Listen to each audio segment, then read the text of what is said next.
Finished up the clearancing for the starter. The Whitbread adapter kit, it puts the starter up here rather than down here. So I had to do a little bit of clearancing to make room for that gear to come in. The way I did that was bolted it up and then used paint marker to mark where the hole is and establish where the center was.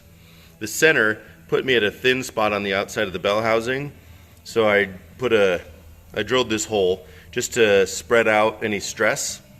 Circles are good for that. And then went at it with the die grinder and then polished it up and called it good. This hole right here is for the crank sensor. I'm not using this crank sensor on this build, but I'm going to use the crank sensor as my cam sensor for the Dakota. And that's specific to the 4.7 liter Dakota ECU. It needs some signal from the cam sensor, and so looking at the cam gear, I figured out about how many pulses and about where those pulses are going to hit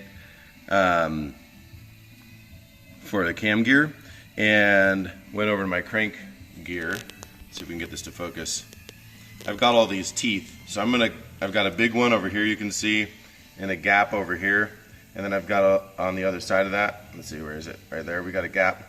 And then all these little teeth. So I'm going to cut off a bunch of those teeth so that it looks somewhat like what a cam signal would look like for the computer.